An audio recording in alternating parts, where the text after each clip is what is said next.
SER Podcast.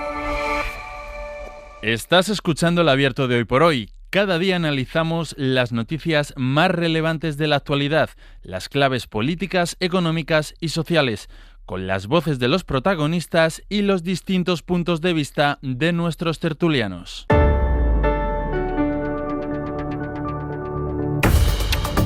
Entramos en el tiempo del análisis y de la información también en este abierto de Hoy por Hoy con Carmen Umbierres. Hola Carmen, muy buenos días. Hola, buenos días. Nos acompaña aquí en Madrid Ignasi Guardans. Hola Ignasi. ¿Qué tal? Buenos días. Decía, con el análisis y con la información. Vamos a saludar a Marifé Binacua. Ella es alcaldesa de Santa Cruz de la Serós, en la provincia de Huesca. Alcaldesa, muy buenos días. Hola, muy buenos días. Bueno, lo primero, alcaldesa, entiendo que su municipio sigue desalojado. De hecho, fue desalojado ayer, ¿no? A última hora. Eso es, ayer a última hora nos desalojaron, estuvimos en prealerta desde el día anterior y ayer ya finalmente nos desalojaron. ¿Cuánta gente podía haber en Santa Cruz un mes de agosto? Pues en mes de agosto Santa Cruz de la Serós es un pueblo turístico y estaban pues las casas de turismo rural, los hoteles, estaba pues no sé cuántas personas habría, pero estaba lleno. Sí es cierto que fuimos con la prealerta, ya fuimos avisando que esas segundas residencias y esos hoteles pues que fueran desalojando el pueblo por si había que evacuar, fuera más fácil la evacuación. ¿Todo fue bien en la evacuación? Sí, estábamos organizados. Somos pocos, pero nos organizamos. ¿Dónde ha pasado usted la noche? Pues en Jaca, con unos familiares. ¿El pueblo está a salvo? ¿El incendio ha llegado cerca? No. El pueblo está a punto de arder, ¿vale? Porque ayer los efectivos se centraron en los monasterios de San Juan de la Peña, que son mi casa, y las peñas de San Juan de la Peña son mis montes, pero se centraron en los monasterios y los pueblos nos quedamos un poco desprotegidos, la verdad. Estamos un poco indignados porque al final la administración tiene que entender que sin pueblos y sin vecinos protegidos de poco sirven los monumentos. Cuando dice alcaldesa que el pueblo está a punto de arder, entiendo que usted ha pedido información a los equipos de extinción y le han contado dónde están las llamas.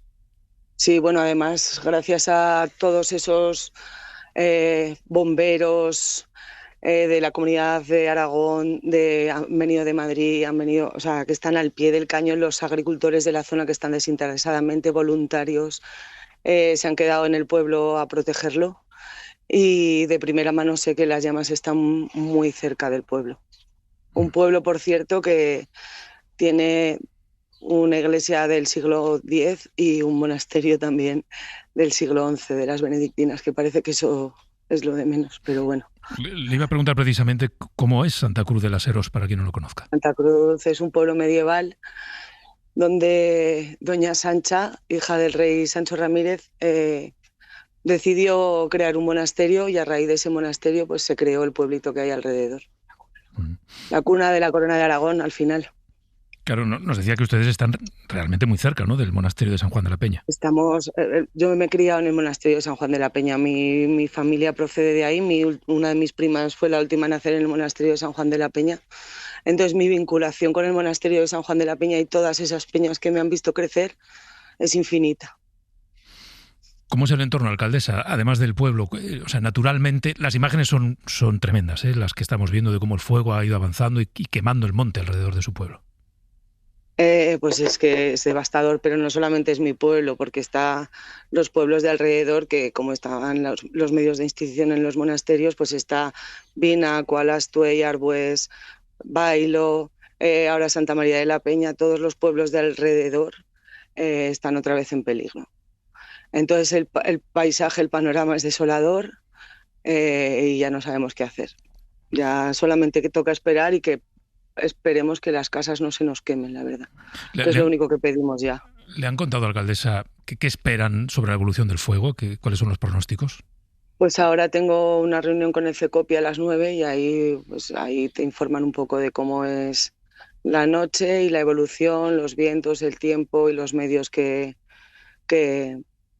de los que se dispone. Y es cierto que de verdad tengo que agradecer muchísimo a todos esos trabajadores que están al pie del cañón, de verdad, que eso quiero que quede constancia, todos los bomberos, en fin, las cuadrillas, de verdad, o sea, que es que son los que están ahí, la UME, de verdad. O sea, que es que de verdad, gracias, que es que no tendré días en mi vida para agradecerles todo lo que están haciendo.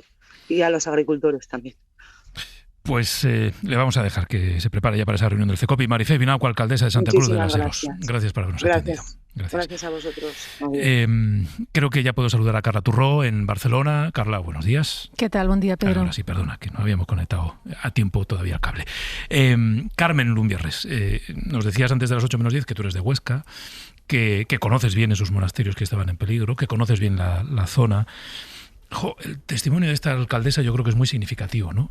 Es decir, cómo en un momento dado la amenaza del fuego es tan real, tan peligrosa, que se toman decisiones, en este caso proteger el patrimonio histórico, ¿no?, que está albergado en uno de esos dos monasterios, y ella siente que se ha desprotegido, digamos, los pueblos, en este caso su pueblo, ¿no? Y esta angustia de mi pueblo está a punto de quemarse, ¿no?, que tiene que ser terrible para quienes son de allí y han decidido seguir allí, viviendo allí, en una zona en la que, como nos decía, si no protegemos los pueblos, pues mal no va. A mí, si me permites, me gustaría empezar agradeciéndoos que hoy el Hoy por Hoy empiece por este incendio. Es verdad que en Huelva está sucediendo otro horror, pero había quejas en la comunidad aragonesa de que parece que todo aquello que no pasa dentro de la M30 no es noticia nacional, y no es así. Empezamos hoy hablando de este dramático incendio no solo por el patrimonio histórico y de espacio natural, como decíamos antes, sino que yo creo que la alcaldesa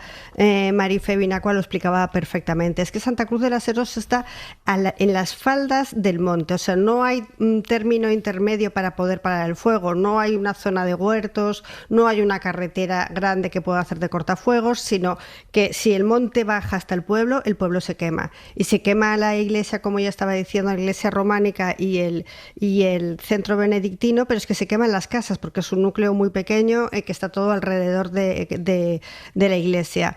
Y a mí me preocupa mucho, primero, que no se queme, por supuesto, pero luego cómo se va a gestionar la indignación de los ciudadanos de la comarca de la Jacetania, ¿no? De los agricultores, por un lado, de la gente de las poblaciones que han salido con vida, por suerte, como ya estaba diciendo muy bien, los dispositivos han funcionado, pero es que se ha destrozado la manera de vivir y el patrimonio de una zona entera, de una zona pegada ya a la alta montaña, yo ya no diría ni que es pre-Pirineo, y que, como ayer estaba diciendo un científico del CSIC, se tardará más de 100 años en recuperar la ecodiversidad de ese bosque, ¿no? Y eso va muy unido no solo a nuestro pasado, sino sobre todo a qué va a ser del futuro de esa comarca.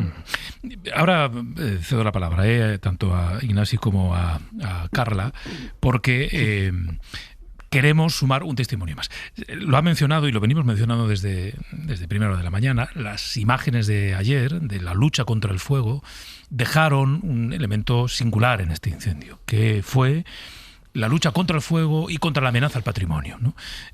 Las imágenes que hemos visto en redes sociales de soldados de la Unidad Militar de Emergencia rescatando restos de gran valor de uno de esos monasterios, entre ellos los restos de algunos de los reyes de Aragón, son muy llamativas. Y ese rescate corrió a cargo del 4º Batallón de la Unidad Militar de Emergencias. Y Joaquín Núñez Regodón es el jefe de ese 4º Batallón de la UME. Señor Núñez Regodón, muy buenos días. ¿Qué tal? Buenos días, Pedro. Gracias por atendernos. Oiga, creo que, ahora entramos en algún detalle más, ¿no? Pero por lo que nos han contado, creo que fue una intervención de la UME en ese monasterio que se tuvo que realizar en 2 tandas, porque la amenaza del fuego a los efectivos de la UME fue real en varias ocasiones. Pues sí, efectivamente se realizó principalmente en dos tandas. Una primera, que es la que había más tensión por el fuego que se acercaba y sobre todo por el humo, la gran cantidad de humo que se había generado. Y después una segunda, que luego, si quieres, explicamos un poco más en detalle, que ya se pudo entrar con el personal del Gobierno de Aragón a hacer una evacuación ya más sosegada de algunos otros aspectos que no se habían podido, otros restos que no se habían podido evacuar en la primera instancia. Claro, porque yo creo que tiene interés que usted nos pueda contar cómo se organiza, digamos, un dispositivo de este tipo, que no es lo habitual que vemos en la intervención de la Unidad Militar de Emergencias en unos incendios. Les vemos apagar el fuego, pero no les habíamos visto, en realidad, rescatar patrimonio. Entiendo que en algún momento el Gobierno de Aragón pide vuestra colaboración, ¿verdad? Y supongo que os sitúa ante los restos que hay que rescatar, que es lo que os vais a encontrar dentro. Sí. Bueno, por empezar hablando con justicia, es verdad que tenemos unas unidades especializadas en cuidado y rescate de bienes de interés cultural, que son capaces de apuntalar un edificio que puede estar amenazar ruina y sacar esos bienes de dentro, o incluso proteger un poco el edificio que en sí sea un edificio histórico. Pero ayer las circunstancias no permitían desplegar este tipo de unidades, era una cosa mucho más urgente, y entonces fue el mismo personal que estaba dedicado a la extinción, que en ese momento se estaba trasladando precisamente hacia los monasterios, que ya se había determinado como nuevo punto a defender, porque el fuego definitivamente había pasado una última línea de contención, que era una divisoria, y estaba bajando de la divisoria hacia los monasterios pues más rápido de lo previsible, porque son 2 monasterios en el que actuamos a sacar los bienes, y otro segundo, el monasterio nuevo de San Juan de la Peña, y vamos hacia allá, y efectivamente se precipita un poco todo y nos piden que si tenemos capacidad de llegar antes y iniciar esa evacuación de esos bienes. Claro, esto hay que tener en cuenta que no había nadie en la zona, que nosotros no conocíamos el patrimonio que había que evacuar, y que todo esto se estaba haciendo en un triángulo de llamadas telefónicas, cuando además un repetidor fundamental de un nodo de telecomunicaciones de la zona que afecta al teléfono, a las redes de Tetrapol de emergencias y a la propia televisión, estaba amenazando también fuego y ruina, y nos estaba amenazando con quedarnos sin comunicaciones en esos minutos prácticamente. Por lo tanto, era mandar mensajes explicatorios desde el Gobierno de Aragón de por dónde entrar, qué buscar, en qué sala entrar, qué rescatar, y cuando realmente llega ese primer equipo, el humo ya cubría todo el monasterio. En esa primera instancia cubría o bloqueaba una de las rutas de emergencia, y bueno, pues tuvieron que entrar de forma un poco precipitada, seguir esas indicaciones y sacar esos primeros restos que pudieron. Cuando ya el humo se hizo impracticable, pues tuvieron que salir y esperar a que las condiciones mejoraran. Simultáneamente habíamos metido gente para ir enfriando el lugar e intentar que las condiciones mejorasen. Y es cuando en una segunda instancia volvemos con personal del Gobierno de Aragón. Claro. Hemos visto en las imágenes que han tenido que rescatar, pues no sé, desde cuadros a urnas con restos óseos de los reyes de Aragón.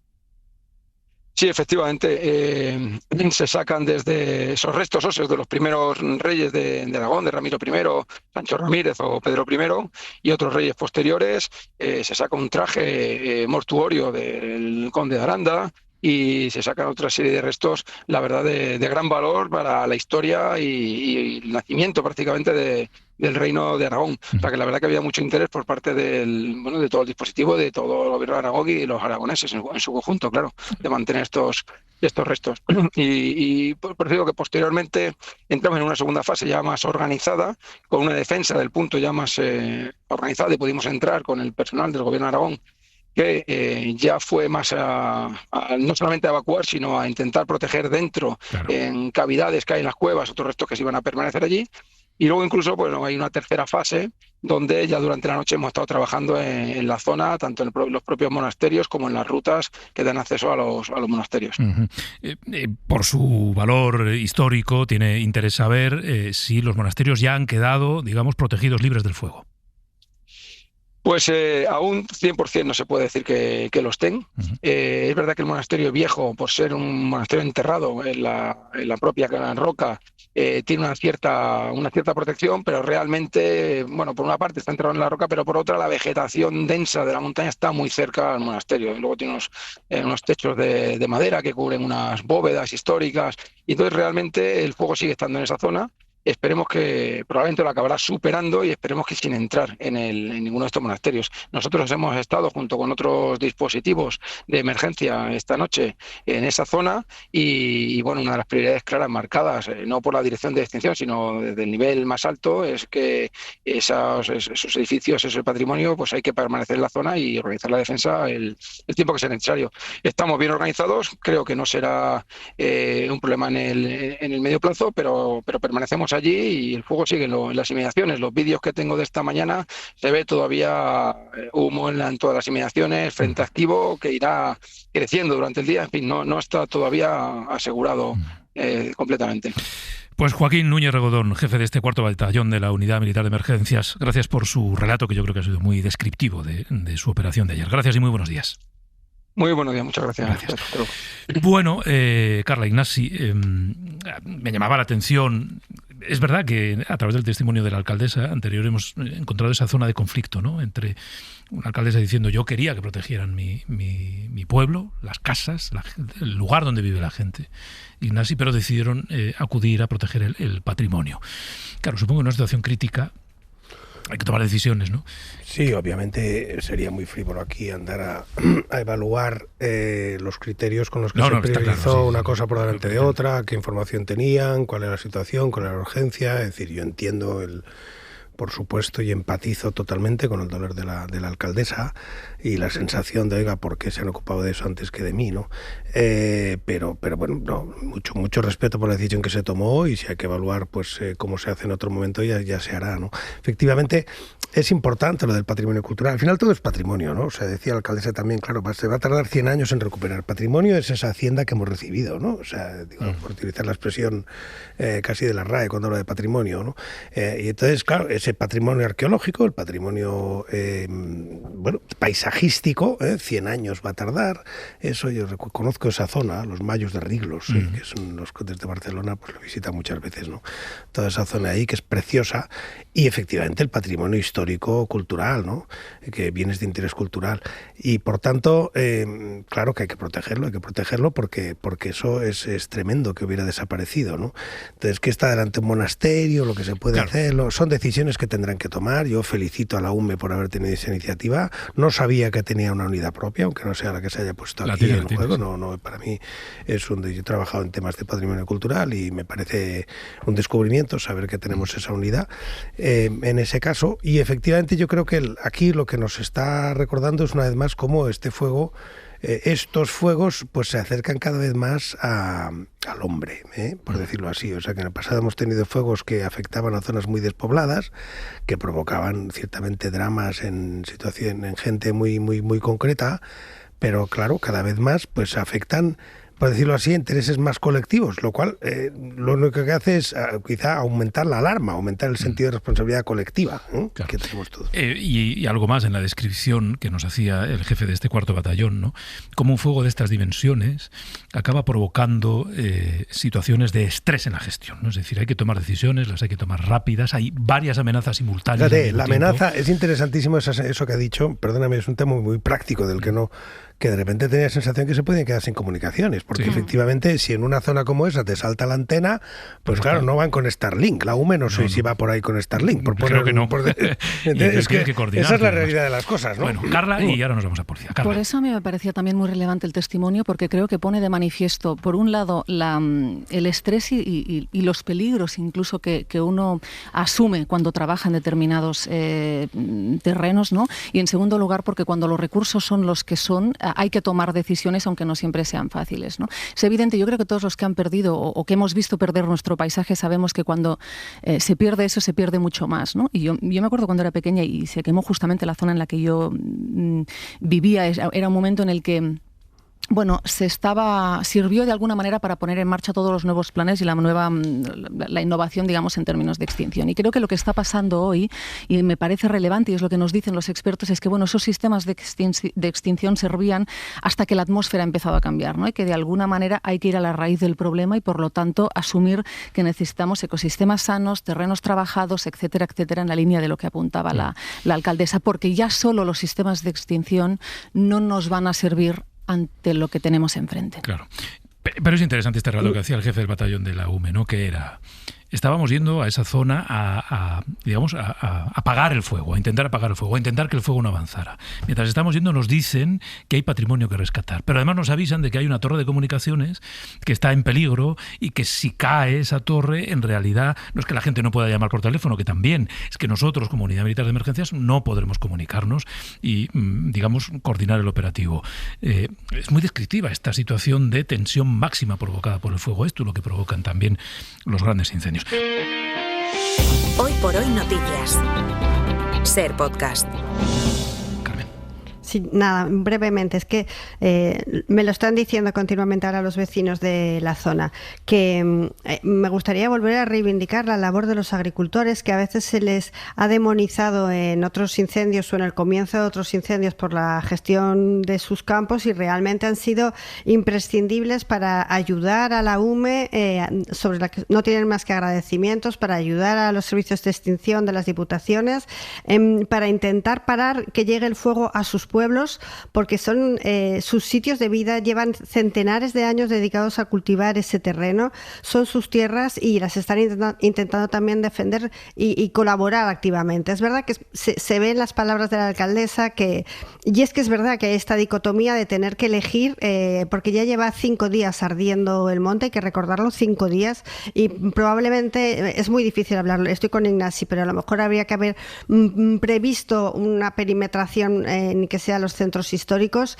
5 días ardiendo, y en el que se ve que las ciudades, los pueblecitos, mejor dicho, están pegados al monte, y que en un cambio de cierzo pueden acabar quemados, ¿no? O sea, es un desastre tremendo, no solo de patrimonio, sino también del futuro de toda esa zona. Sí, y te voy a decir otra cosa, Carmen, que tiene que ver con la reflexión que hacías antes de... Hay gente en Huesca que estaba diciendo, si esto no ocurre en la M30, no se le presta la atención que hay que prestarle. Sí. Esta es una reflexión que yo me he hecho estos días, ¿eh? ¿Hasta qué punto el incendio de Huelva, por ejemplo, o el de Huesca, el de Huelva lo digo por superficie afectada, que son más de 30.000 hectáreas, ha tenido la atención o mejor dicho, no ha tenido la atención que debería tener, asumiendo que en superficie quemada es similar a la de la Sierra Oeste de Madrid. Y con la Sierra Oeste de Madrid... Sí, Carmen. Sobre todo la comparación es esa, y yo lo que menos me gustaría a mí hacer es confrontaciones populistas de Madrid con el resto del territorio, de unos territorios contra otros, pero es verdad que hay incendios que suceden en la Sierra de Madrid, que es gravísimo, y que desde aquí todo el apoyo a los que lo han sufrido. Abrió todos los telediarios, todos los programas especiales de televisión de cadenas generalistas, y un incendio que es verdad que somos una provincia en una esquinita de España con muy pocos habitantes, pero la pérdida del patrimonio es brutal, o sea, es enorme. Creo que Ignasi, que lo ha visto, se hace a la idea de lo que supone para esta comunidad autónoma, incluso para el norte de España. Sí, es verdad que lo de Madrid tenía una novedad, que era novedad informativa, que se acercaba a la capital y se acercaba a zonas muy pobladas, y lo voy a decir, no un tema territorial, sino incluso de nivel de renta, o sea que efectivamente, claro, pues las cosas no vamos a hablar claro, ¿no? O sea que el incendio de la Sierra de Madrid no afectaba solo a agricultores, afectaba a unos urbanitas de una forma que muchos de estos incendios no afectan. No, claro, es que estamos hablando de un lugar como Huesca, muy poco poblado, con poblaciones muy pequeñitas, en las que cada vez vive menos gente, o el entorno del pantano de San Juan, donde la gente que puede, claro, o sea, la gente pudiente, una parte de la gente pudiente de Madrid tiene segunda residencia. Ya, lo que pasa es que yo creo que una cosa importante es que hay una conexión directa entre incendios y despoblación. Y eso es algo en lo que yo creo que hay que poner cada vez más el foco. Es decir, tener espacios como los que tenemos absolutamente despoblados y campos sin trabajar es un riesgo para nuestro futuro, porque el cambio climático ya no va a permitir que los incendios se puedan extinguir como se extinguían, ¿no? Y por tanto son debates que yo creo que hay que conectar absolutamente siempre. La despoblación es un riesgo justamente porque el fuego tiene mucha capacidad de correr. Sí. Y luego otro elemento, a ver si la semana que viene podemos hacer esta recopilación que tiene que ver con las causas de los incendios. Porque en el de Huesca se ha detenido a un trabajador que estaba participando en una obra en la zona, en una obra pública, creo, de hecho, ¿no? Carmen, igual tú tienes más información que yo. Una carretera, sí, ¿no? Una carretera. En una carretera. Y que en la manipulación de algunos elementos pues puede provocar este incendio. En el incendio de Burgondo, en Ávila, se detuvo en un primer instante también a un trabajador que estaba operando con maquinaria prohibida, por cierto, en una zona forestal, ¿no? Yo creo que tenemos que aportar una visión crítica al factor humano como originario de estos incendios, ¿no? Porque en algunos de ellos lo que estamos viendo es que se inician por imprudencias de algunas personas que en algunos casos están haciendo cosas que no pueden hacer. No es que no deban hacer, no, es que no pueden hacer. Es que la norma, la ley, impide desarrollar cierto tipo de trabajos en determinadas zonas en los meses de riesgo extremo. Y en el caso de la obra pública, es obra pública. A lo mejor hay que extremar las precauciones en la obra pública. O incluso a los empleados de la obra pública formarles de los riesgos de su actividad en entornos como este, ¿no? de Huesca. Entonces, a ver si la semana que viene conseguimos reunir todas las causas conocidas, o al menos supuestas, para intentar aportar un poco de una visión panorámica de lo que está ocurriendo este verano. Llevamos ya, creo que 270 y pico mil hectáreas quemadas. Estamos a mitad de agosto. Pinta que este año va a ser peor que el pasado, que fue malísimo, que fue muy, muy, muy malo. Bueno, vamos a cerrar aquí el capítulo de los incendios. Después nos vamos a ir a Ceuta, que tenemos novedades y cosas muy, muy interesantes y relevantes que contar.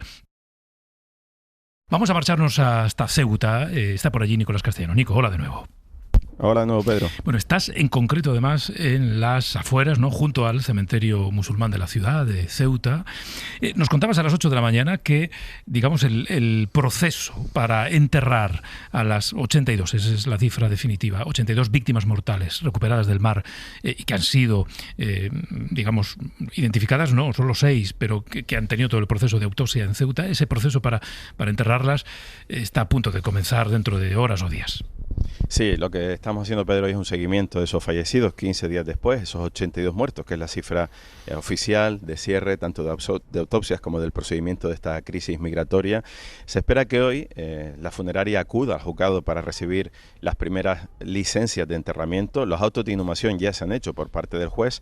Una vez que se ponga en marcha esa maquinaria y se completen los trabajos de elaboración de las tumbas que se están construyendo en este cementerio donde me encuentro en las afueras. Ahora mismo hay 40 nichos que están siendo terminados. En los próximos días ya se empezarían con esos entierros. Los datos que manejamos por el momento, según nos ha contado el jefe del Instituto de Medicina Legal de la Ciudad Autónoma de Ceuta, es que los plazos para conservar los cuerpos se han superado. Son unos plazos legales establecidos en unos protocolos forenses. 6 días de refrigeración en cámara, 21 días de congelación. Se han pasado esos plazos por motivos humanitarios. Claro, nosotros ahora mismo estamos jugando con plazos máximos y mínimos, pero todos estos cadáveres están a disposición del juez, de la autoridad judicial, ¿vale? Hemos superado el plazo de 6 días, podemos ampliarlo porque la temperatura de la cámara lo permite a unos días más, hasta a la espera. Es Manolo Aparcero, el director del Instituto de Medicina Legal y Ciencias Forenses de Ceuta, Pedro, que fue una de las entrevistas que más impacto ha generado aquí en Hoy por Hoy, cuando explicaba todo ese procedimiento de identificación en las autopsias, y que nos decía, Pedro, que no se puede prolongar mucho más, al menos médicamente no es la recomendación. No se puede prolongar mucho más porque la refrigeración lo que hace es que ralentiza los fenómenos putrefactivos, pero no los impide, y ese cadáver, aunque esté en refrigeración, la evolución de la putrefacción cadavérica va a seguir. Y ese cadáver al final va a entrar en una fase cromática y enfisematosa y colicuativa de putrefacción, y hay que darle su destino legal. Como decimos, los datos que se manejan ahora mismo son 6 identificados, Pedro. 3 familias del otro lado de Castillejos han reclamado repatriar los cuerpos, pero incluso aunque la funeraria tenía todo listo para hacerlo, ayer se paralizó por falta de autorización de Marruecos. Nos cuenta el responsable del Instituto de Medicina Legal que toda la maquinaria de la inhumación está lista a la espera de que esté todo preparado también a nivel aquí en el cementerio. Una vez que el juez dicte su auto de inhumación y expida la licencia de enterramiento, todos esos cadáveres se inscribirán en el registro civil con un código personal, y todas las fosas van a ir identificadas con el número de identificación personal del registro civil y con el número de brida de seguridad o precinto de seguridad que nosotros hemos puesto. Es decir, pero que si una familia en el futuro quiere venir y testear con las pruebas de ADN, con todas esas pruebas, ese trabajo que han hecho los forenses y la Guardia Civil, podrían acceder a ese cuerpo y exhumarlo, recuperarlo y llevarlo al otro lado de la frontera. Un manual que hace un balance positivo de la coordinación entre todas las instituciones del Estado y de la Ciudad Autónoma. Es la primera vez en la historia de España que se aplica el Real Decreto 32/2009 en una crisis migratoria. Entonces creo que hemos hecho un buen trabajo, ágil, hemos dado una respuesta ágil a juzgados, todos los informes preliminares de autopsia están remitidos a la autoridad judicial competente y la gestión de los cadáveres es conjunta.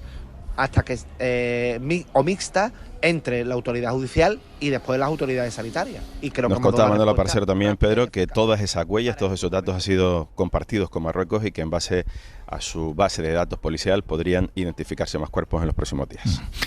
Llegaste ayer de nuevo a Ceuta, Nico, y entre otras cosas has estado pendiente de una de las grandes crisis humanitarias que se vive ahora en la ciudad, que tiene que ver con los menores no acompañados, ¿no? Con la situación en la que están.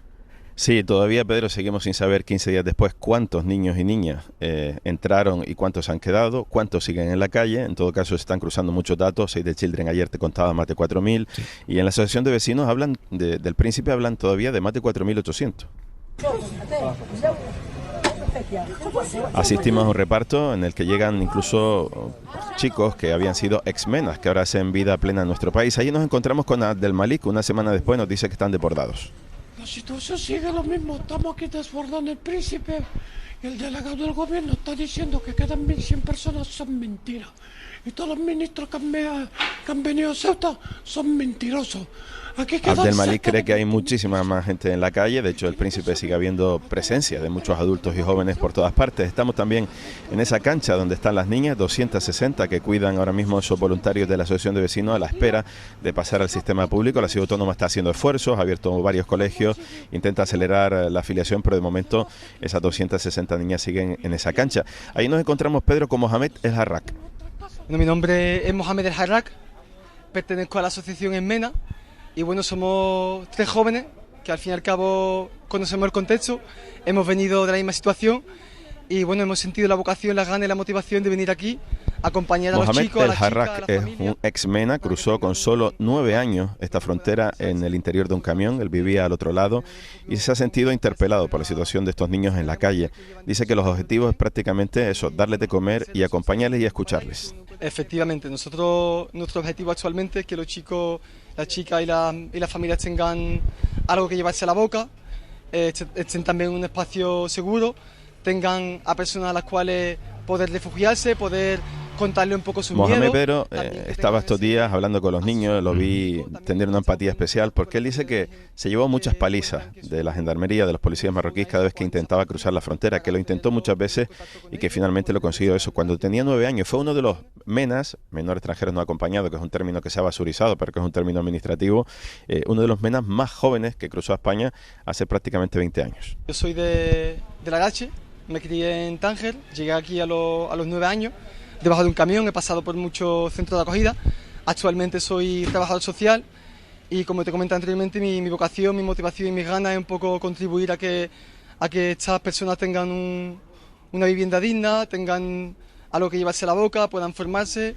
Mohamed Pedro terminó la carrera universitaria, pasó por una decena de centros de acogida, fue acogido por monjas, por familias de acogida en distintas comunidades autónomas y hoy es un chico pues con una formación y con unos principios como escuchamos. Junto a él está Ismail Makdoubi, que es el presidente de esta asociación simbólica de exmenores tutelados. No tienen nada que ver. Esta es una situación excepcional que cruza muchos temas a la vez. No fue que en nuestro caso, que fue una decisión meditada, perseguida de intentar migrar a Península, pero lo que estamos viendo aquí es una situación de personas que han sido utilizadas. Personas que han sido utilizadas, dice Ismail Makdoubi. Él cruzó, Pedro, con 15 años también, en los bajos de un camión, y también ha dejado su trabajo en Madrid temporalmente para venir aquí a ayudar a otros niños en los que ellos se ven perfectamente identificados. Gracias, Nico. Gracias. Un abrazo. Vamos a sumar también en este punto a Juan Carlos Sanz. Él es corresponsal del País en Rabat. Juan Carlos, muy buenos días. Hola, buenos días, Pedro. Gracias por acompañarnos. Oye, mira, hoy hemos querido contar contigo en este abierto y que te sumaras para que nos aportes información desde el otro lado de la frontera. Quizá lo más perentorio, Juan Carlos, tiene que ver con esos mensajes que supuestamente convocan a ese otro intento, mañana día 15, de cruzar la frontera. No sé si han seguido moviéndose esos mensajes en redes, si es, digamos, una hipótesis creíble allí en Marruecos.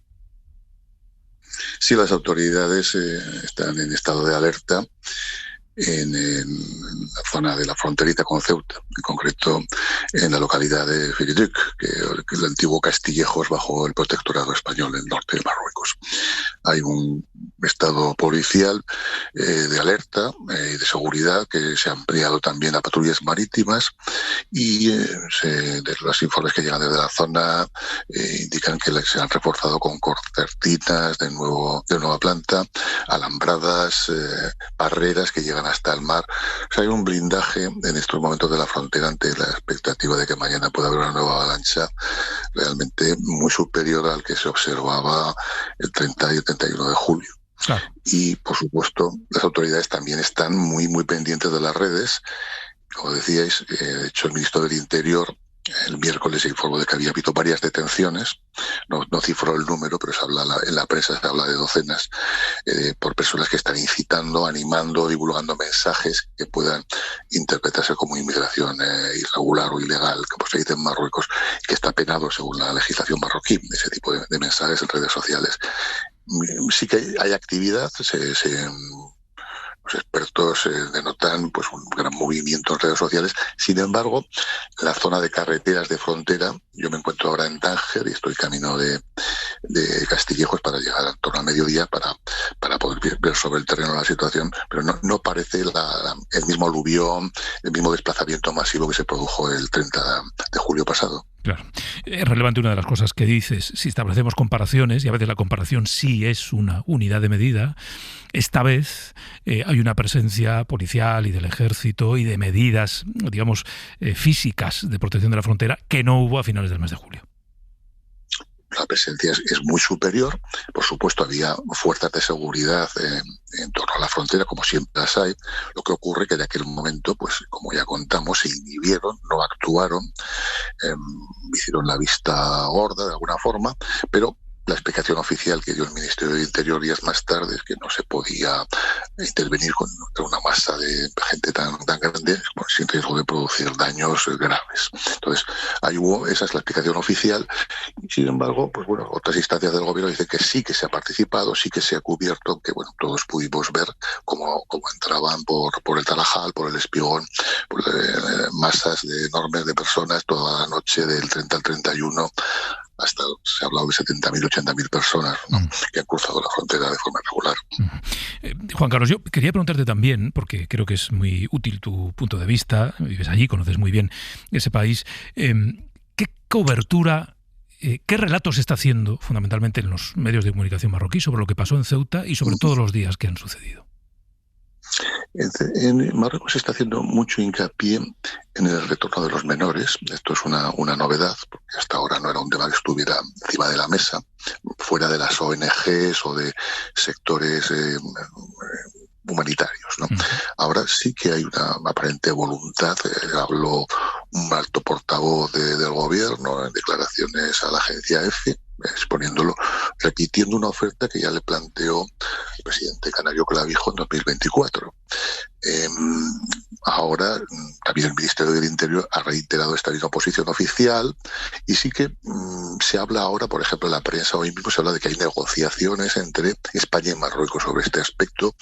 Como ya indicamos también nosotros en el país, hay un reconocimiento de 1.200 o 1.300 casos ya registrados desde España. Entonces, parece que se están dando pasos, ¿no? Se están dando pasos en ese sentido.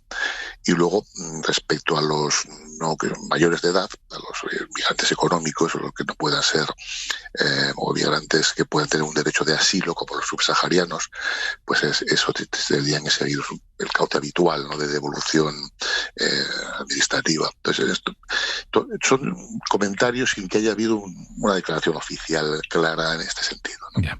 Una última cosa, Juan Carlos, y que tiene que ver con esto último que dices. Claro, apuntas, no ha habido algunas declaraciones oficiales claras respecto a algunos ámbitos de la crisis. Esto, en general, suele ser lo habitual en el gobierno marroquí. De hecho, durante unas cuantas horas después de la crisis, de la gravísima crisis, hubo silencio, incluso durante algunos días, ¿no?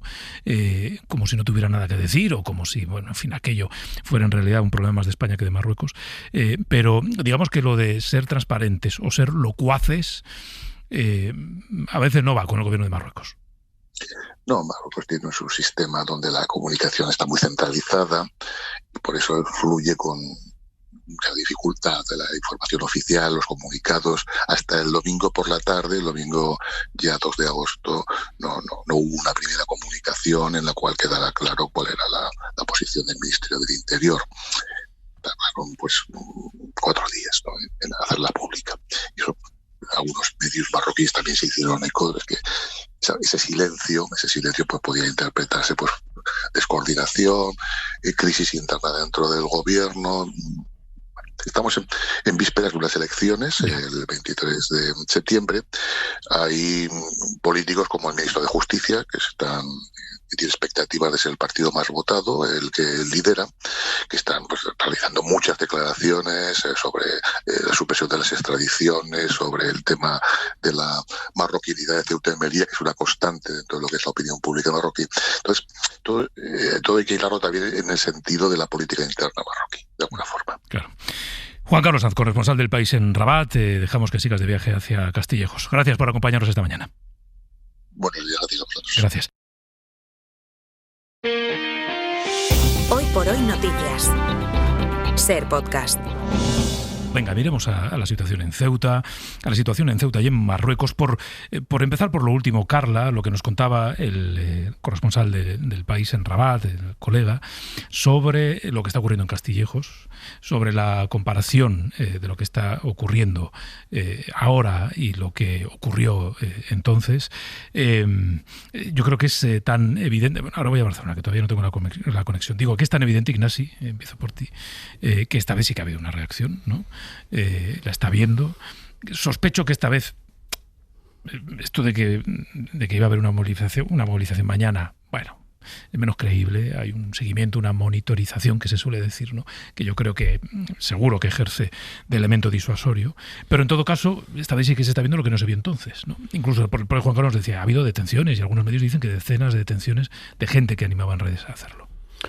Yo creo que todavía no sabemos exactamente lo que pasó entonces, ¿eh? O sea, que estamos todos con una visión a veces demasiado simplista de creer que Marruecos es una especie de cosa monolítica, cuando no es así. En el Estado marroquí pues coexisten distintas fuentes de poder, distintos intereses, unos más ocultos, otros menos. Están los servicios secretos por un lado, están pues las mafias, que aquí han pesado menos de lo que se dijo en un primer momento, pero existen. Está el propio gobierno frente al palacio, lo que le llaman palacio, o sea, la autoridad del rey. Es decir, ahí hay distintos elementos y por tanto, ¿quién provocó la situación anterior? La idea de que esto fue un ministro o alguien desde la policía, dejad pasar y tal, pues es absurda, ¿no? Entonces, efectivamente, lo que quiero decir es que creo que lo que ocurrió el día 30 de julio es algo que a una parte de Marruecos, de las autoridades de Marruecos, les molestó. Les molestó y les perjudicó a la imagen mundial de Marruecos como un país que quiere progresar, etcétera. Y por tanto, es verdad, hubo pasividad y ahí es donde están ahora rectificando, ¿no? Decía muy bien, creo que era Juan Carlos, que las redes sociales están siendo controladas, claro, y no habían sido controladas antes, o se había ignorado, y eso es trabajo más de los servicios secretos, los mensajes que estaban, y se dejaron pasar. Por tanto, creo que hay un esfuerzo que va mucho más allá simplemente de la acumulación de tropas en la frontera, que es importante, o de poner más vallas y más acero y más no sé qué, sino que es un tema de un trabajo mucho más amplio en el que efectivamente Marruecos, las distintas autoridades de Marruecos se coordinen y impidan pues que pueda repetirse una situación así, que les perjudica a ellos en primer lugar. Insisto, ese ángulo creo que no lo explicamos lo suficiente. Carmen, y luego Carla. Sí, yo creo lo mismo que está diciendo ahora Ignasi, que probablemente se está dando una versión mucho más simplista de lo que está ocurriendo dentro de Marruecos, de las fricciones que hay no solo entre gobierno y la Casa Real, sino incluso de las altas élites marroquíes, estas que están floreciendo y enriqueciéndose, porque es verdad, con un PIB que no para de crecer, aunque con una desigualdad social manifiesta que cuentan los chavales que han cruzado hasta aquí, con unas tasas de paro enormes y que ven que se crece económicamente, pero no hay una redistribución social de la riqueza, y creo que ese grado de malestar que ya vimos durante el año pasado sigue incendiando más todavía la búsqueda de culpables entre las propios marroquíes, dentro de la política marroquí. Creo que su posición también con respecto a Estados Unidos y su relación con Israel está produciendo resquebrajamientos dentro de la política interior de Marruecos, y que por lo tanto no es tan sencillo como vamos a poner una valla para que no entren. Esta visión, incluso si solo estuviéramos preocupados por la seguridad y no por la política humanitaria, esta visión de seguridad de pongamos vallas para que no salten o pongamos colchonetas para que no se acerquen a la línea del mar o mandemos a nuestros soldados ahí para parar la invasión, es ciertamente del siglo XIX, no del siglo XX. La seguridad, por supuesto, está en el control de la inteligencia, en la diplomacia entre los dos países, y quien está interesado siempre en lanzar ese mensaje simplista está volviendo a utilizar un mensaje que no es de este siglo y que no es de la situación geoestratégica ni política del sur de Europa junto con África. Carla. Bueno, es evidente que no se entendería que pudiera existir otro intento de cruzar y que no se hubiera reforzado la seguridad en las fronteras, pero sí me parece, en la línea de lo que se está comentando, que hay estas preguntas, dos preguntas muy importantes, ¿no? La primera, ¿por qué vienen? Es decir, los factores internos que hacen que vengan, y en segundo lugar, ¿a qué responden esas llamadas? Y a mí me parece que hay dos elementos importantes, ¿no? La primera, en el por qué vienen, pues los datos nos dicen que, entre otras cuestiones, y a pesar de que las dadas macro nos digan que el PIB de Marruecos crece, hay mucha desigualdad dentro del país, y luego hay falta de oportunidades que afectan especialmente a los jóvenes titulados, ¿no? y a las mujeres, que muchos de ellos son los que deciden intentar buscar un futuro mejor en otra parte, ¿no? Y luego, en segundo lugar, a través de que, bueno, sabemos, y me parece muy relevante que se ponga el acento en eso, que las redes han tenido un papel muy importante, ¿no? Tuvieron un papel muy importante en esa llegada masiva, y a mí no deja de sorprenderme que, y aunque no se diga tanto públicamente, espero que haya un intento de hacerlo, de poder no solo monitorizar qué es lo que está ocurriendo para prever las llegadas en la frontera, sino que necesitamos pedir explicaciones de dónde salieron esos mensajes, a través de qué se magnificaron, qué cuentas y cuántos votos estuvieron implicados precisamente en la amplificación de ese mensaje, porque justamente esas redes, ¿no?, que van replicando mensajes sin que de alguna manera sea muy fácil llegar al origen de la difusión de la información, son muy útiles para la guerra híbrida, ¿no? Y son útiles precisamente si pueden existir objetivos de facilitar que puedan existir situaciones como las de Ceuta, escondiéndose un poco detrás de determinados perfiles, ¿no? Por lo cual me parece muy relevante. Y ya para terminar, digo que aquí Carmen agradecía que empezaras hablando de Huesca, ¿no? Yo agradezco también siempre las crónicas de Nicolás Castellano, porque me parece que no podemos perder el foco también de la crisis humanitaria, y tengo la impresión que, al menos en los discursos públicos hasta el momento, estamos hablando mucho de seguridad, pero nos estamos olvidando en muchos casos que detrás de todo esto hay personas con nombres y apellidos que son sujetos de derechos, Claro. Tan sujetos de derechos como nosotros. En el micrófono cerrado, Ignasi me decía respecto al tiempo que un cadáver puede permanecer congelado, ¿no? Bueno, es que me ha parecido interesantísimo que dedicaras parte de la información a explicarle al oyente pues lo que ocurre con esos fallecidos, que son personas que tienen familias que los pueden recuperar y que a su vez pues están ahí ocurriendo lo que ocurre con cualquier cadáver, y que hay que enterrarles. Y hay unas imágenes por ahí sobre los sepulcros que se están abriendo o las tumbas que se están construyendo para enterrarles. Es decir, a veces parece que se habla, pues se han ahogado en no sé cuántos y ya está, y es un número estadístico, y no es un número estadístico, es una realidad muy cruel, muy humana, en el sentido más profundo de la palabra humana, y que efectivamente hay que dedicarle todo el tiempo. O sea que sí, que estoy de acuerdo que es importantísimo poner el foco ahí, y no solo en el aspecto de seguridad. Pero fíjate que, Ignasi, y retomo contigo, hay una dimensión muy relevante desde el punto de vista político que enlaza con lo que ayer decía el presidente de la ciudad. El presidente de Ceuta ayer lo que proponía que se abra un paréntesis de legalidad en Ceuta, de manera que se pueda expulsar incluso en contra de lo que dice la ley, a todo el mundo. También a los menores y también a quienes tienen derecho a ser reconocidos como asilados, ¿no? Porque... si me permites ahí, yo creo que se equivoca radicalmente, es evidente, se equivoca, vamos, es fruto de sus nervios, quiero creer, la idea de que de repente pues se va a suspender el derecho de asilo durante un tiempo porque así lo pide el presidente de Ceuta, ¿no? Eso no tiene ni pies ni cabeza y por tanto simplemente pues no hay que decir, oiga, cálmese, usted tiene una situación dramática, pero lo que no se va a hacer es suspender el asilo para nadie. Lo que sí es verdad es que a situación extraordinaria, medidas extraordinarias. Yeah. O sea, ayer comentaba el Ministerio del Interior que ha enviado a no sé cuántos policías más expertos en extranjería, porque es verdad que el uniforme se les parece, pero no tiene nada que ver los policías que saben que están ahí pues protegiendo una frontera con los que saben gestionar extranjería, ¿no? Forman parte del mismo cuerpo, pero son expertos distintos. Bueno, pues no sé por qué los tenía que mandar ayer y a lo mejor los tenía que haber mandado hace 2 semanas. Quiero decir, es verdad que todos esos menores tienen que pasar por un procedimiento antes de que se les pueda expulsar a Marruecos. También es verdad que ese procedimiento pues se puede estar haciendo de día y de noche, se puede hacer con más medios, se puede acelerar, hay que entrevistarlos uno a uno, pues hay que entrevistarlos uno a uno. Y es decir, yo sí creo, y lo digo sinceramente, que es posible acelerar el proceso para tener mucho más claro a cuántos de esos menores se va a poder expulsar, a cuántos no se va a poder expulsar, a cuántos hay que llevarlos ante un juez para lo que sea. Hay una serie de medidas que pone la ley de extranjería que en absoluto pido que se relajen. En absoluto. Lo que sí pido es que se aceleren al máximo que permita el procedimiento administrativo. Y no tengo la sensación de que eso se esté haciendo. Y efectivamente, una cosa es proteger a esos menores y la otra es la sensación de estar tratando la situación como si fuera business as usual, ¿eh? O sea, que entráramos en un proceso administrativo y como si eso fueran lo mismo que unos menores que circulan por Cuenca. No, estos no son unos menores no acompañados que circulan por Cuenca. Esto es una situación de crisis que exige, pues, funcionarios trasladados de emergencia y temporalmente a Ceuta, unas estructuras temporales de emergencia para identificarlos uno por uno, para interrogarlos uno por uno, porque insisto, son expedientes individuales, y para acelerar ese proceso hasta el máximo de que la administración o el derecho administrativo permita. Voy contigo, Carla, en esta sensación de urgencia / emergencia. El presidente de la ciudad ha ido escalando, digamos, en sus exigencias, porque es verdad que cuantos más días pasan, y el número de personas que siguen viviendo en la ciudad, que entraron a finales de julio, se mantiene estable, porque hasta donde sabemos no ha habido grandes devoluciones en estos últimos días.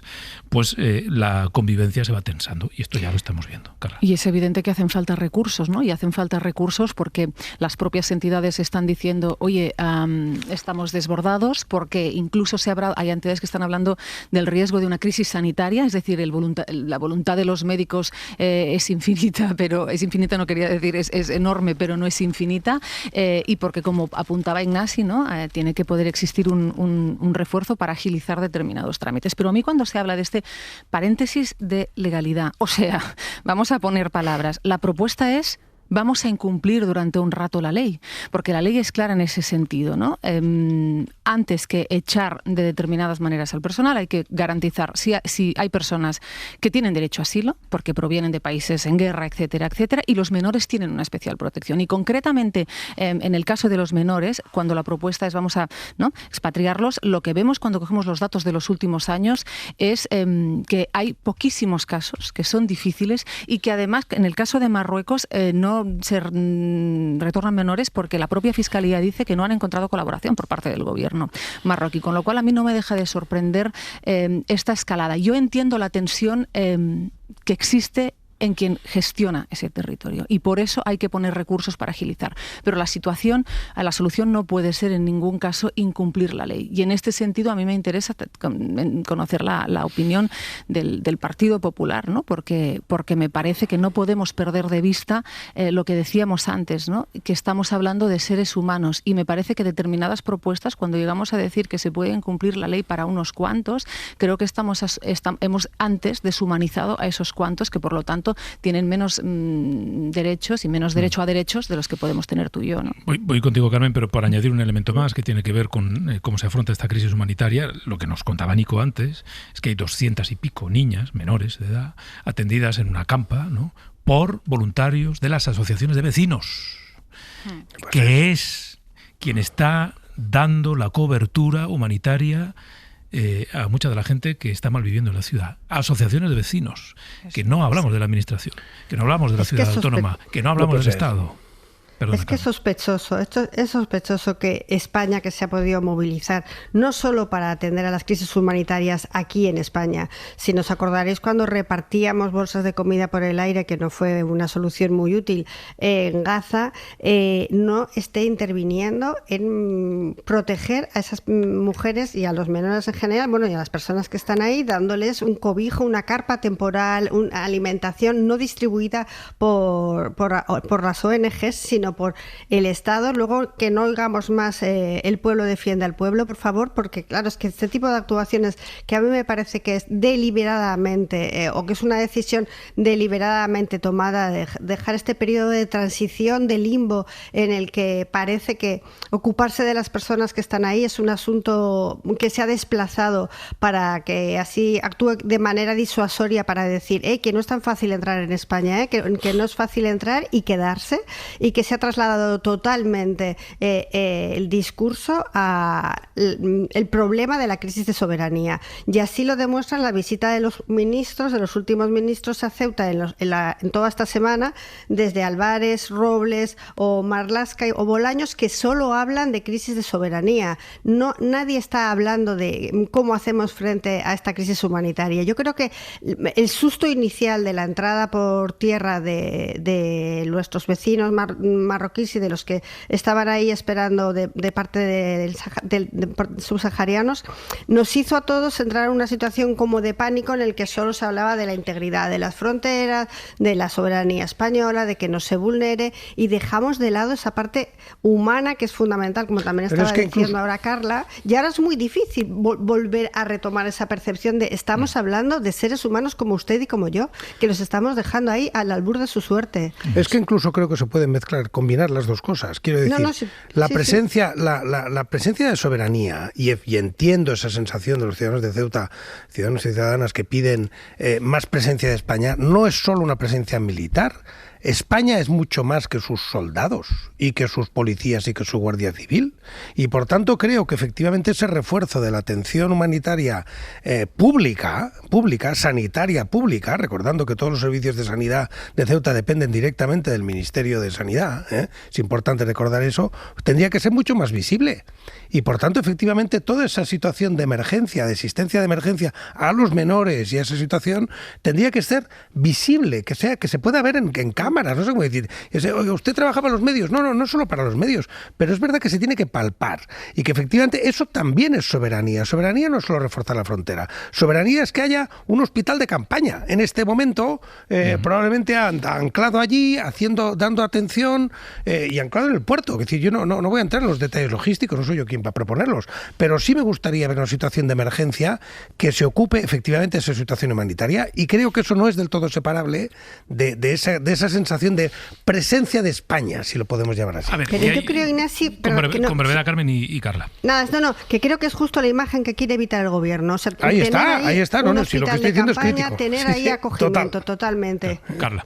Bueno, pues que tenemos que preguntarnos qué ha ocurrido con la política que va de gestionar determinadas cosas cuando no tenemos ahora mismo los recursos que deberían existir en Ceuta para atender bien a las personas que necesitan atención, cuando la Unión Europea ha decidido entrar en líos internos y a cerrar fronteras en lugar de estar hablando de qué ha ocurrido exactamente en las redes a través de qué se ha hecho la guerra híbrida y quién había detrás de esos perfiles, y si ha habido o no, cuál ha sido el papel de países terceros. O hacemos los debates que tenemos que hacer con las preguntas que nos tenemos que hacer, o efectivamente volveremos a tener problemas en el futuro, ¿no?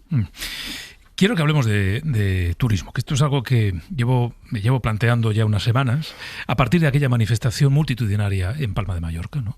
De una parte de la sociedad balear saliendo a la calle para decir, oiga, este modelo no lo soportamos más, la isla no lo soporta más, hay que replantearse hacia qué lugar nos está llevando.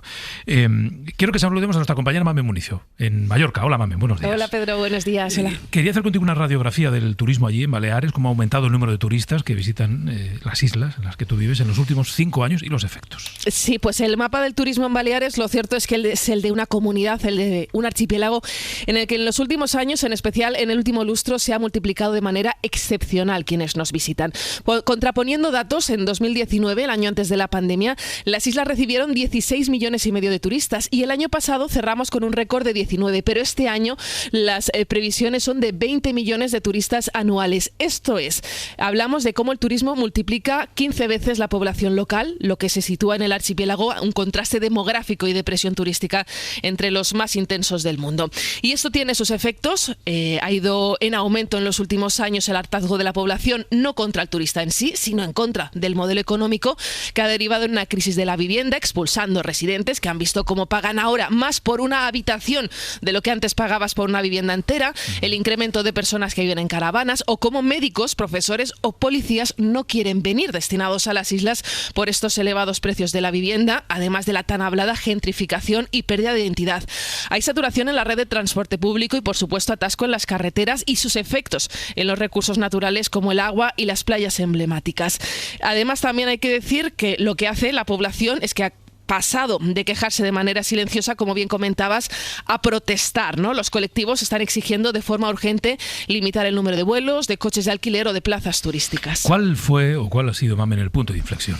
Pues hace 2 años, la primavera de 2024, el 25 de mayo, bajo el lema Mallorca no se vende, una marcha desbordaba las previsiones, reunía a 10.000 personas, el centro de Palma. Estaban convocados por una plataforma pequeña de pueblo, por el Banco de Tiempo de Senselles. Y 2 meses después, el 21 de julio, ya en plena temporada turística, Menys turisme més vida, menos turismo més vida, llegaba a congregar hasta 50.000 personas, además de marchas de menor escala en Ibiza y Menorca. El año pasado, Pedro, 2025, fue un año puente de asambleas y protestas, y este verano hemos tenido la mayor protesta, como bien comentabas al principio, de la historia de Baleares. Con una presión turística al límite, más de 70.000 manifestantes, según los colectivos, protestaban el pasado 26 de julio por las calles de Palma, convocados por Menys turisme més vida, y apenas 2 semanas después otra marcha en Sóller, como uno de estos pueblos más afectados, más representativos de estos efectos del turismo. También allí se reproducían las protestas. Lo que llama la atención de estas marchas es su carácter transversal. No solamente es una protesta ecologista o de jóvenes, se ven familias, se ven trabajadores de todos los sectores que hemos visto cómo nos expulsaban de la casa donde llevábamos más de una década pagando para alquilarla por el doble de precio, además de, como te comentaba, el colapso de carreteras o la pérdida de identidad local en pueblos y masificación de playas a la que muchos isleños, de hecho, hemos dejado de ir. Claro, pero la gente sale a la calle no solo para demostrar que existen y que tienen una opinión, sino para trasladar esa opinión a quien puede hacer algo para aportar soluciones. Así que te pregunto, el gobierno balear, las administraciones de las islas, no solo de Mallorca, ¿cómo están reaccionando a este hartazgo? Bueno, pues el papel del gobierno balear, vamos a empezar, ha pasado de decir que había que quitar el impuesto turístico, el impuesto que se paga por cada estancia, a hablar de contención, y de este impuesto no se toca. Lo que ha ido haciendo en este tiempo ha sido reunir una especie de mesas, buscando un pacto social con el apoyo de diferentes entidades sociales, que lo que han hecho ha sido irse marchando del propio pacto porque están viendo pocas medidas de calado. Sí hemos visto como a nivel de islas pues está habiendo pequeñas regulaciones. Así, por ejemplo, Ibiza y Formentera han regulado la entrada de coches para evitar la saturación en sus carreteras, y Mallorca y Menorca trabajan en lo mismo. También pues se ha restringido los accesos en vehículo privado a determinados puntos, y se está estudiando de qué manera priorizar a los residentes en las islas a la hora de subir en determinadas líneas de autobús. Y es que hay imágenes de cómo hay trabajadores que no pueden llegar a sus puntos de trabajo porque este autobús está lleno de turistas. Así que el gobierno también lo que está haciendo ahora es mirar a los aeropuertos de Baleares. Aquí hay que decir que no hay ni voz ni voto por parte del gobierno balear tras las obras en el aeropuerto de Son Sant Joan y de Ibiza. Y es que hablamos este año de superar la barrera de los 47 millones de pasajeros. Si miramos ese año que hablaba antes, 2019, eran entonces 41 millones de pasajeros. Este año hablaríamos de superar los 47, de los que 34 millones de pasajeros pasarían solo por Son Sant Joan. Las infraestructuras mientras siguen prácticamente igual, y el espacio pues es el que es, una zona limitada por mar. Así que el hartazgo del ciudadano, insisto, no con el turista en sí, sino con el modelo turístico, pues está a la orden del día. Quiero saludar a Iván Murray. Él es doctor en Geografía, profesor del Departamento de Geografía de la Universidad de las Islas Baleares y una de las voces referentes cuando se trata de aportar reflexión sobre el modelo turístico. Iván Murray, muy buenos días. Muy buenos días, ¿cómo estáis? Oye, Iván, mira, ya sé que no es lo más relevante, pero cogiendo el hilo que dejaba Mamen, nuestra compañera, no sé si restringir, por ejemplo, el número de vuelos que pueden llegar a un aeropuerto como el de Palma sería, como se ha hecho con los coches que pueden entrar a Ibiza o Formentera, sería una medida eficaz. Bueno, se tienen que empezar tocando muchas teclas y esta sería una tecla fundamental.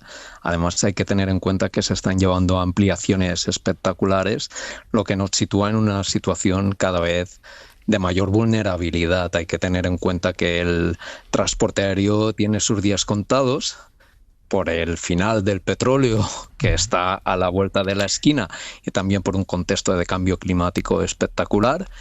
Y llevar a cabo esas inversiones, pues son inversiones, yo diría, cuando menos poco responsables. ¿Por qué crees que el turismo, bueno, en fin, te pido casi una lista esquemática de factores que explican, que ya sé que es larga, pero que explican que ahora con este modelo el turismo para Baleares es más un problema que una oportunidad?